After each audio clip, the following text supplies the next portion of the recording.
Gepleyer Azatlyk Radiosu.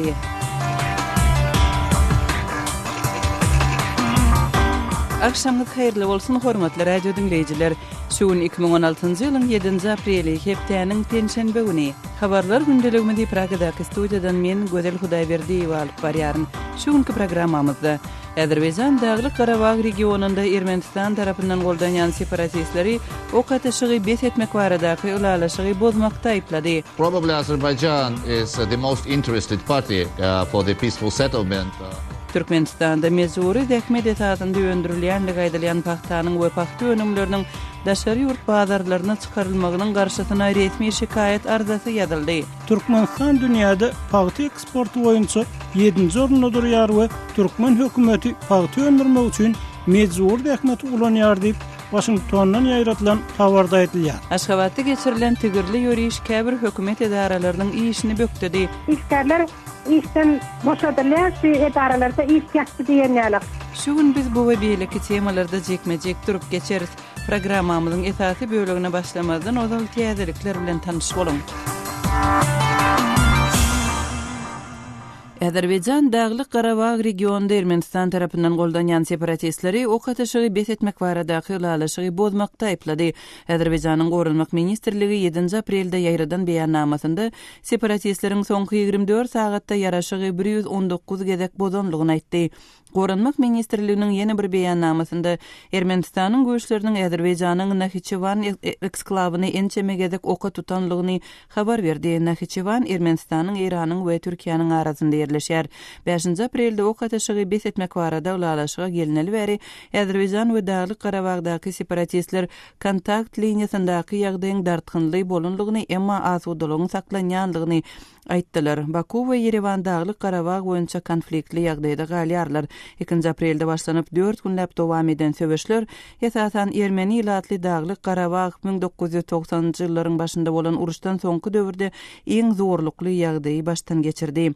22 martda Brüsselde helakçylikli hüjümlere amalaşyran adamlaryň biri 6 ýyl mundan öň Ýewropa parlamentiniň binasynda işläpdir. Ýewropa parlamentiniň 6 aprelde ýaýradan beýannamasynda bu adamyň 2009-2010-njy ýyllarda tomuslaryna arasaçylyk boýunça işgär bolup işlänligini aýtdy. Ýewropa parlamenti onuň adyny agdamady kim bolsa çeşmeler onuň 25 ýaşly Najim Lahrudygyny habar berýärler. Prokurorlar onuň aeroportda edilen hüjümde özüni partladanlygyny aýtdylar we onuň geçen ýylyň noýabr aýynda Paryjde 130 adamyň ölümine sebäp bolan hüjümlerde ulanylan partlaýjy keltekçelerini ýatamakda hem guman edilýänligini bellediler. Kırgızstan Halk Revolüsiýasynyň 6-njy ýyl dönümini belleýär. 2010-njy ýylda köpçülikliň çykyşlaryň netijesinde öňkü prezident Kurmanbek Bakiýew wezipesinden çetleşdirilipdi. 7-nji aprel revolüsiýasynyň resmi seneti hökmünde şu ýyl ilkinji edek bellenýär.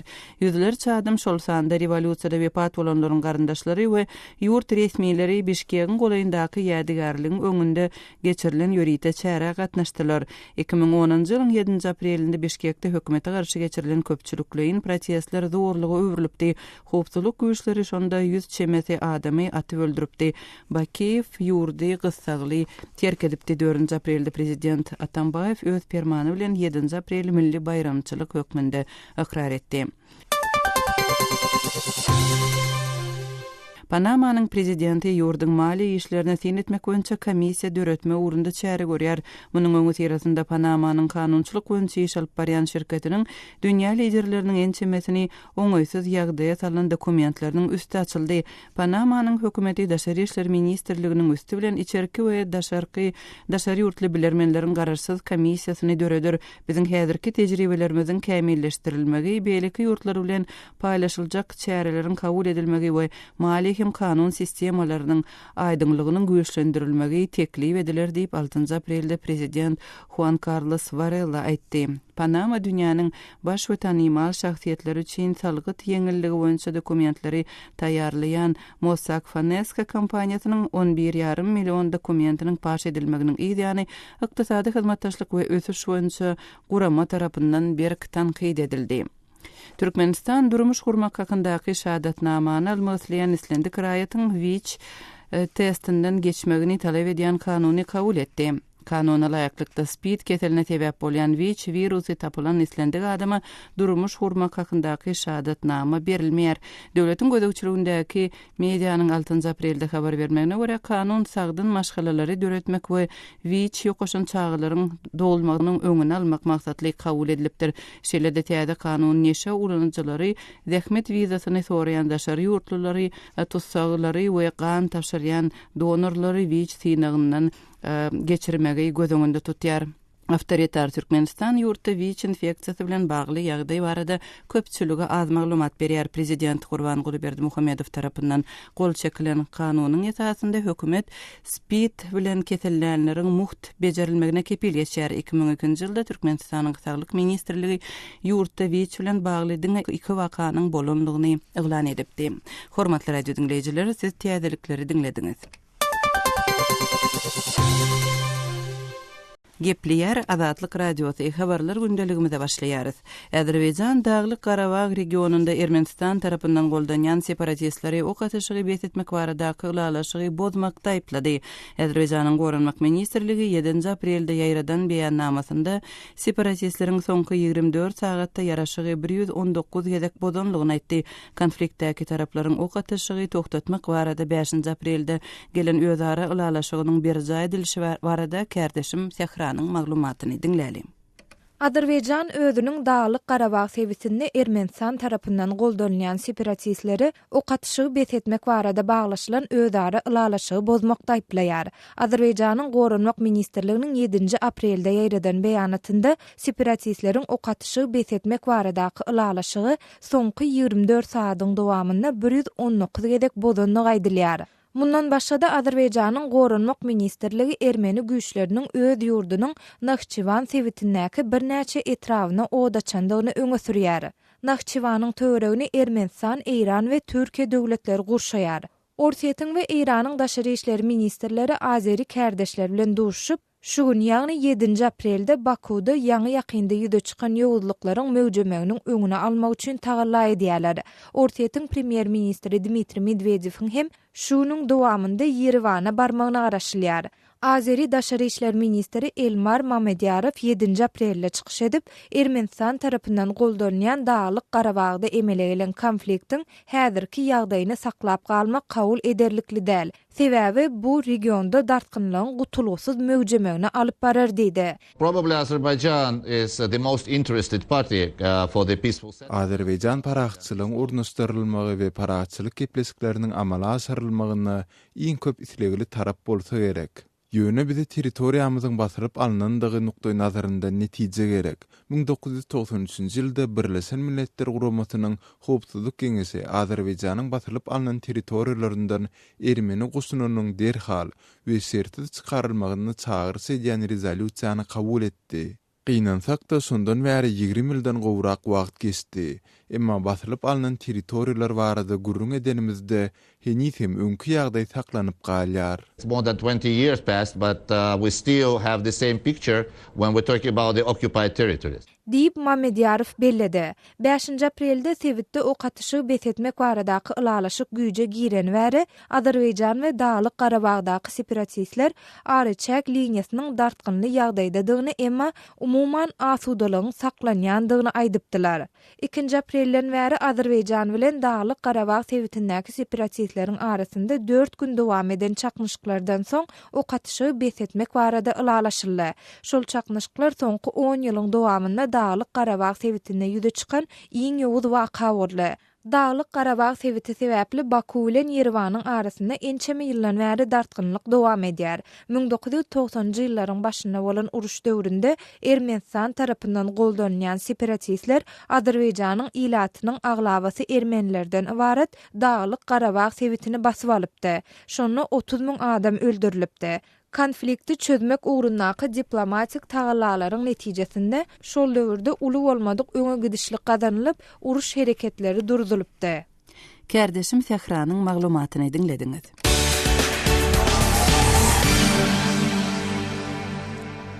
Gepleyer Adatlyk radiosu siz habarlar gündeligimizi dinleýärsiňiz. Demirgazyk Owganystanyň bir näçe welaýatynda soňky günlerde hökümet güýçleriniň we ýaragly toporlaryň arasyndaky söwüşleriň güýçlenenligi baradaky maglumatlary bilen bir wagtda yerli häkimetleriň söwüşçilere garşy söwüşmek üçin ilaty yaraglandyrýanlygy barada hem maglumatlar gowşýar. Regiondaky soňky ýagdaýlar barada Owganystandaky habarçymyz Şamirdan Gulymuradynyň berjek maglumatlaryny dinläli. Awganistan boýunça howpsuzlyk şertleri gitdigiçe yaramazlaşýar. Demirgazyk Awganystanda da jeňçiler güýçlendi. Demirgazyk Gündogor Awganystanda Islam döwleti atly toparyň militantlary ýerleşipdir. Daişçilerin aglabasynyň Merkezi Aziýaly jeňçilerdigini Awgan resmileri ma'lum edýär. Gündogor Awganystanda jeňçilere garşy göreşe yerli ýaraglylar gatnaşdy. Talibana garşy göreş üçin hem Awgan hökümeti halkyň güýjünden peýdalanmagy planlaşdyrýar. Jeňçilere garşy göreş boýunça eline yaragalan ilaty himayet etmegi hökümet gözeňinde tutýar.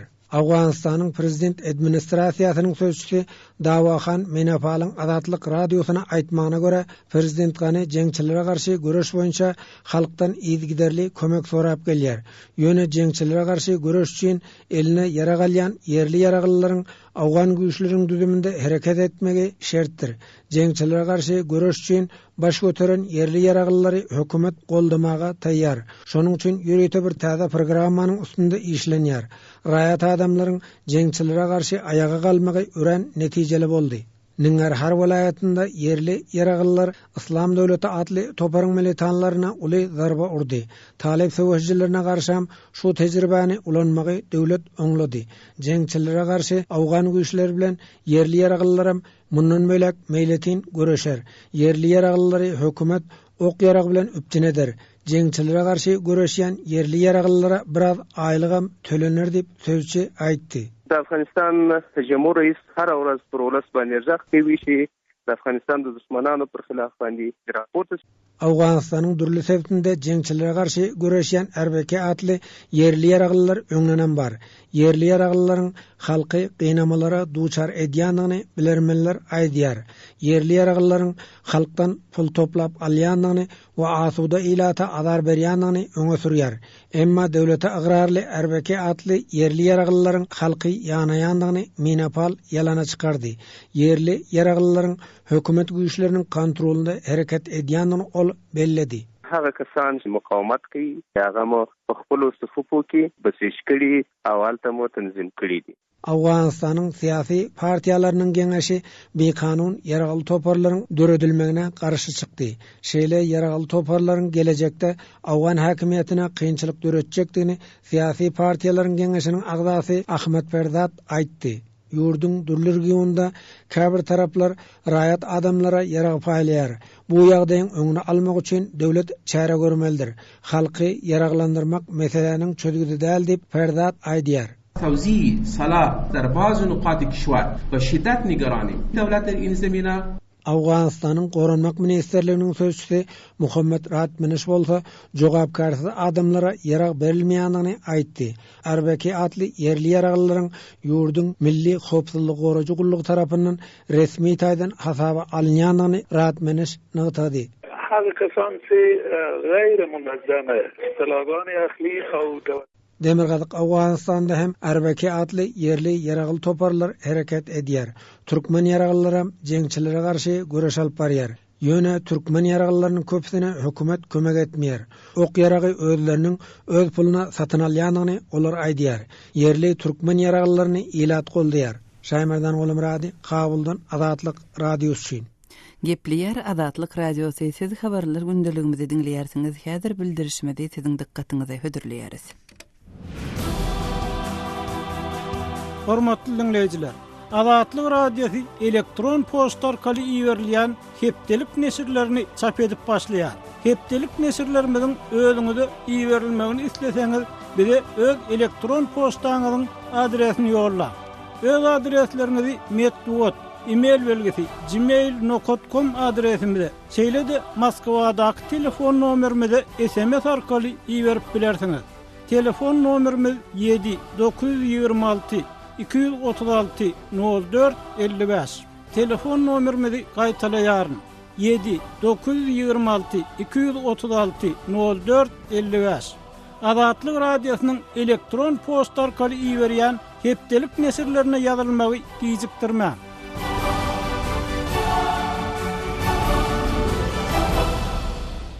Gepliýär Azatlyk radiosy. Türkmenistanda mejburi zähmet esasynda öndürilýän, gaýdylýan paxtanyň we paxta önümleriniň daşary ýurt bazarlaryna çykarylmagynyň garşysyna resmi şikayet arzasy ýazyldy. Alternativ Türkmenistan täzelikleri we halkara zähmet hukuklary forum atly guramalaryň bilelikde eden resmi şikayeti barada kärdeşim Ýowşan Anugurwanyň maglumatlaryny dinläli. Alternativ Türkmenistan täzelikleri we halkara zähmet hukuklary forumy paxta kampaniýasy boýunça hyzmatdaşlar 6 aprelde Türkmenistanyň ählisi mejbur zähmet netijesinde öndürilýän paxtadan edilýän harytlaryň import edilmegine garşy resmi şikayet etdi. 1930-njy ýylyň golaýdy ütketilen tarif kanunyna laýyklykda Birleşen Ştatlaryň gümrük gurulugy düzümini mejbur zähmet netijesinde öndürilen materiallar bolan ýagdaýyna Birleşen Ştatlaryň portlaryna gelen harytlaryň ýurda goýberilmeginiň öňüni almaly. Türkmenistan dünýäde paxta eksporty boýunça 7-nji orunda durýar we Türkmen hökümeti paxta öndürmek üçin mejbur zähmet ulanýar diýip Washingtondan ýaýratylan habarda edilýär.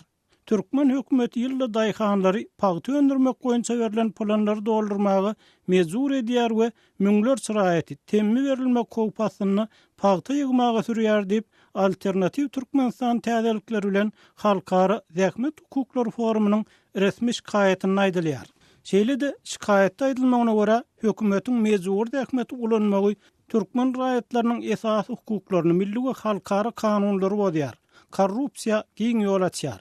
Iki uramanyň resmi şikayetinde Türkmen hökümetiniň ýüllerçe adamyň mejbur ýitirim bolmagyna hem jogapkärligi, ýygnanyşmak, hereket, söz we din adatlyklaryny inkar edýänligi, şeýle-de Birleşen Milletler Uramasynyň adam hukuklary guramalary bilen hyzmatdaşlyk etmekden boyun gaçyrýanlygy bellenilýär. Alternativ Türkmenistan täzelikleri uramasının direktori Ruslan Mätiýewiň sözlerine görä, Türkmenistanyň paxta puwdagy döwlet ýolbaşçylygyna we senagat gerimli bolan soň hassa helakçylykly we her ýyl müňlerçe türkmen raýatynyň hukuklaryny bodýar. Biz iki ýanyň we beýlek kampaniýalaryň olaryň önümlerini ulanýanlygyny bilip hayran galdyk diýip ol sözüniň üstüne ýetirýär. Bu şikayet Birleşen Ştatlaryň gümrük gurulugynyň Türkmenistanyň gelýän paxta harytlaryny bir kanun diýip atlandyrmagyny, ýagny olaryň ähli importyny tutup saklamak barada karar çykarmagyny, port ýolbaşçylaryny türkmen paxta önümleriniň Abbasanyň içine goýberilmeginiň öňüni baglamak barada görkezme berilmegini çagyrýar.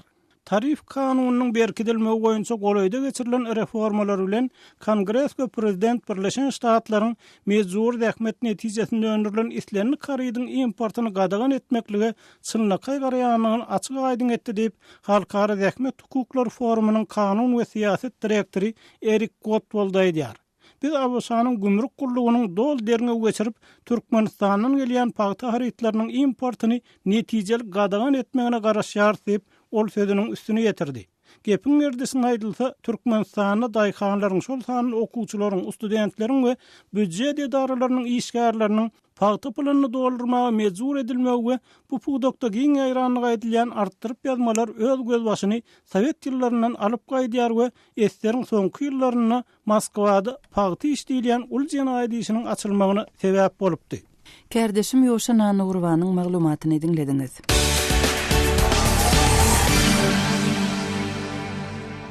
Sagdynlyk we baxt atly sport aýynyň çäginde çäreleriň ýeni bir tapgyry 7 aprelde Aşgabatda geçirildi. Tigirli ýöriş şu ýylda hem köpçüligiň gatnaşmagynda geçirilipdir. Şol wagtda bu sport çäreleri bilen baglylykda hökümet edaralarynyň käbirleriniň işi bökdäpdir. Biz bu ýagdaýyň jekmejekleri barada gurrun bermegi sorap Aşgabatdaky habarçymyz Sultan Açylowa ýüzlendik. Sultandayda şuun Aşgabatda tigirli ýöriş geçirilipdir. Bu çäre döwlet işgärleriniň hem köpçüliklerin gatnaşdyrylanlygy habar berilýär. Şu ýagdaý döwlet edaralarynyň işine haýsy-da bolsa bir täsir getirdimi? Hawadan Türkmenistanda sagdyrlyk we bahtiýarlyk aý diýip atlandyrylan aprel aýynda türlü sport çäreleri geçirilýär. Şol sport çäreleriň esasy görnüş hemsi ýanky velosipedli ýöriş. Dün şuň şol şäher boýunça şol velosipedli ýöriş geçirildi. Başga da şäheriň ähli ýerinde diýen ýalyk şu edara işgärleri gatnaşýar, şoňa ýokary klas okuwçylary, talepler, edara kerhananyň işgärleriniň köpüsi diýen ýaly şoňa gatnaşýar. Şeýle edara işgärleriniň öýleri üçin ýaşaýjylar üçin gaty köp kynçylyklarym bile getirýär. Ýanky velosipedli ýöriş şonda şol edara kerhananyň işgärleri bütün Arçavir saýolunyň iki barasynda her edara kerhananyň işgärleriniň durmaly ýerleri bellenipdir. İşgärler işden boşadylýar, şu edaralarda iş ýatdy diýen ýalyk. Näçe saglyk öýlerinde kynçylyklar bolandygyny ýaşaýjylar aýtýarlar. Ýanky saglyk öýlerinden lukmalaryň köpüsi şol ýola çykarylýar. Ondan soň ýanky banklarda işgärler ilaty kabul etýän işgärler olarym şoýerik uradylypdyr. Şu sebäpli edaralaryň köpüsinde iş ýatdy. Bundan üçin men öýdüm. Askara şäheriniň şäher suwdunda işime feredilmeli, şoňa bardyk. Çağırlym biz ýam elimizde hak bar, sagat 10-da şol işimde feretmek üçin şoýerik barmaly boli. Şu kadar illa golaýatym üýşüp garaşyp durýar çağırlaryna. Ondan soň bir işgär çykyp tana boýunça indi işine feredilmeli adamlaryň şolary ýeke-ýekeden çağıryp adamlar saldylar, telefonlaryny, pasportlaryny alyp ikinji gatda çykyp instaýdasy 70 olaýlan, 80 olaýlan ýaşy adamlar bar, näçe aýallar gelipdir, şol her kim öz işi bilen gelýär da. Ýanky gatda kabul eden işgär, indi şol işgärleriň iş ýerinde ýoklugy sebäpli şol iş heredilen okdýar, şol kemerat goýup bolsun edildi, erkek saat 9-da gelin diýip şu ýokary çykarandan soň adamlary targatdy. Sultandaýda şuňky sport çäresi şäheriň ýollaryna, gatnaw ýagdaýyna täsir ýetirdimi? O gözel esasy şu şäheriň gatnaw ýagdaýyna täsirini ýetirdi şuňky çäreler. Dünem şuňam ýerden sagat tekirde ýam ýollar ýapyp. Ýa-ki garaşlyk saýoly, onuň bir taraplyk saýoly, onuň Alşirnowaý köçesi, Göýrogly köçesi, şolaryň ählisi diýen ýaly ýapyp durşuna diňe şol sport çärelerine gatnaşan çäreçiler ýöremeli, awtobuslar ýöremedi. Onuň soň asyl şäheriň içinde awtobus gatnaw seýrekledi. Sagatda biri gelýär diýenler her belgili awtobusdan. Şu awtobuslarym reislerden alyp çäreçileri gatnatmagy, şolar garşylamagy, uratmagy, şeýle uradypdyr. Geçýän awtobuslar şu çäreçilerden dolup duralgarda durman geçýär. Şeýle gatnawlar hem kesilip sagat günörtän 10 käçeli şäheriň merkezinde köçeler ýapylyp gaty kynçylyklar döredi. Döwlet işgärleriniň sport çärelerine gatnaşdyrylmagy mejburi işmi ýa-da döwlet işgärleri özleri höwes edip şu aýyň dowamında geçirilen sport çärelerine gatnaşýarlar. İşlendi çäre bolýar, saglaý bolsun, beýle kwastam çäreler bolsun, hökmany suratda şoňa gatnaşdyrylmaly diýen düşünje adamlaryň eýam aňyna goýulypdyr. Olar işleseler, islemeseler çärelere gatnaşmaly bolýar. Olar döwlet edara kerhanasynda sanaw düzülýär, şoňa gitmeli adamlar hökman gitmeli. Olar mejbur diýip kabul etseňem bolýar. Adamlar şol işden kowulmalyk howpy bilen kabul etdiler, şoňa gitmeli bolýarlar. Elbetde mejbur barada näraýçylyk adamlaryň arasynda bar. Şu edara gurrun etseň çärelerden bizar boldyk. İşem ýok, ýa bolmasa taglara okuwam ýok. Diňe şu çäre bilen günümiz geçýär diýip näraýçylyk bildirýän adamlara men özüm kän duşýan. Aşgabatdagy habar Sema Sultan Açylowa bilen geçirilen söhbetdeşligi dinlediňiz. Türkmenistanda tutsawlykda saklanýan Ego we Şaýady Hemdemowyň hukuklarynyň bozulanlygy barada Birleşen Milletler Guramatynyň Adam Hukuklary Komitetina şikaýet arzaty taýýarlanýar. Bu arada habar beren Düwe Osloda ýerleşýän Forum 18 täzelikler gullugy Hemdemowyň fevral aýynda Türkmenistanda elan edilen günä geçişde goý berilmänligi bellendi. Adlykdaky dini guramasynyň agzaty Hemdemowyň işi barada kärdeşim Ýowşan Anurwanyň maglumatyny dinläli. Türkmenistanyň fevral aýyna geçirilen günä geçişde Yehova şaýady bolan tutsaw Bahram Hemdemow azatlyga goý berilmedigi innonuň adyndan BMG'nyň Adam Hukuklary Komitetine şikaýet arzaty taýýarlanýar diýip Düwe Osloda ýerleşýän Forum 18 habar gullugy ýazýar. BMG'nın Adam Hukukları Komitetinin 2015-nji ýylda Türkmenistanyna tutsak edilen 4 Yehova şaýatynyň hukuklarynyň bozulýanlygy barada çykaran kararlaryna garamadan Türkmenistan hökümeti olaryň garşysyna gozgolan jenaýat işlerini ýatyrmakdan, kompensasiýa teklip etmekden ýa-da geljekde şeýle kanun bolmalaryň öňüne almak boýunça çäre görmekden boyun gaçyrdy diýip habarda edilýär. Dini meseleler barada habarlar çap edýän guruluň maglumatyna görä, gurrun edilýän 4 Yehova şaýady dinin anjasasyny harby gurulukdan ýüze uranlyk üçin tutsak edilip, tutsaklyk wagtynda gynamalara sebäp bolupdyr. Forum 8 Türkmenistanyň hökmany harby guruluga derek hiç bir alternatiwanyň döredilmänligini aýdýar. Parlamentin Kanunçylyk Komitetiniň başlygy Pirnazar Hudaýnazarow dini meseleler barada ýazýan habar gurulugy bilen bu mesele barada gurrun etmekden doly boyun gaçyrypdyr. Hemde mühüm saklanýan türmesinde Seydi şäherindäki Zähmet düze düşlagerine musulmanlar Wahhabis diýip tagmalanmagyndan we has ýoğuz ýere iýerilmeginden gorkup türme mescidine barmakdan çeke durýarlar diýip olarky tutsaglaryň biri Forum 8 habar gurulugyna gurrun beripdir. Yehova şaýatlary 52 ýaşyndaky wyzdan ýetiri Bahram Hemdempuň fevral aýyna elan edilen günä geçişde azad edilenini gaýdylan 1500 çemes tutsagyň arasynda türmeden boşadylmalygyndan lap geçip bolupdyrlar. Hemdempuň öz türme tutsaglygyna garşy eden şikaýatlarynyň ählisi netijesi bolupdyr. Tutsak edilenleri toslanyp tapylan günälerini boyun alyrjak bolup ofisserler ona basyş görkezdiler. Agyr fiziki işlerde işletdiler we aýalynyň onuň adyndan suda eden şikaýatlaryna jogap edip gadaply urup ýenişdiler diýip Yehova şaýatlary Forum 18 habar gurulugyna aýdypdyrlar. Hemdempuň günnägör lewapda Seydi şäherindäki umumy düzgünlük Zähmet koloniýasyna saklanýanlygy aýdylýar. Habar gurulugynyň maglumatyna görä soňky ýyllarda türme basylan wyzdan ýetirleriniň şol sanyna Yehova şaýatlarynyň we protestantlaryň köpüsi şu ýerde saklanypdyr. Olaryň köpüsi türmede gynamalara sebäp edildi diýip Forum 8 Türkmenistanyny din adatlyk boýunça geçiren pikir soraşlygyna salgylanyp aýdýar.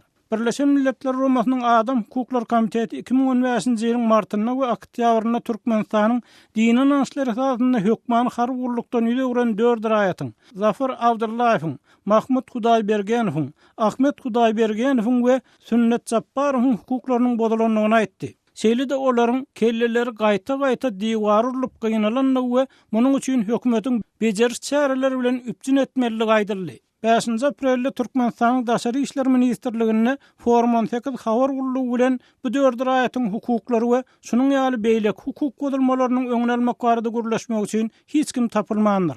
Türkmenistanyň Jenewadaky missiýasynyň resmisi 5 aprelde Forum 18 habar gurulugyna ilçi Atagelli Halzanyň häzir gürleşip bilmejekdigini aýdyp, soraglaryň ýazmaçy berilmegini sorapdyr.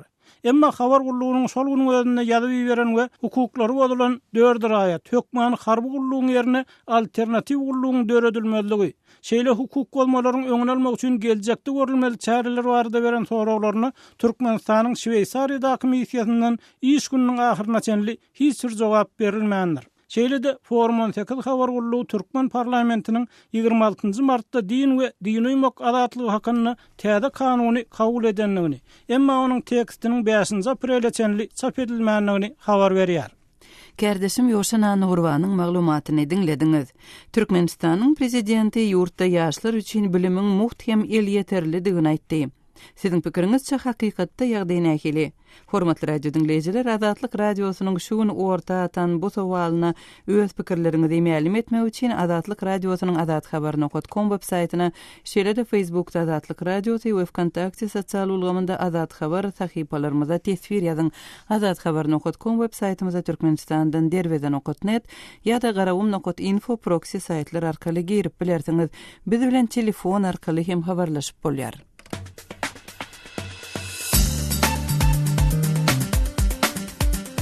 Hormatly radio dinleyijiler, Azatlyk radiosu bilen telefon arkaly habarlaşmak isteseňiz biziň Moskvadaky telefon nomerimize jaň edin.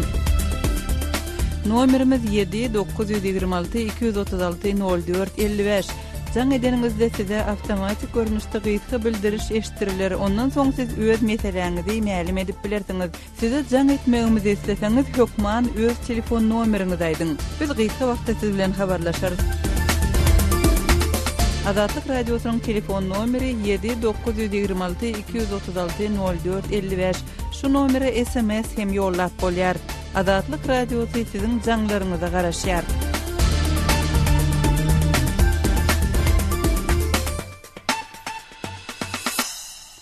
Şunun bilen yarım saatlyk habarlar gündeligimiziň şuňky sanyny jemleýäris. Saatlara kesmeden soň gepleşigimizi ýazgy görnüşinde dinläp bilersiňiz.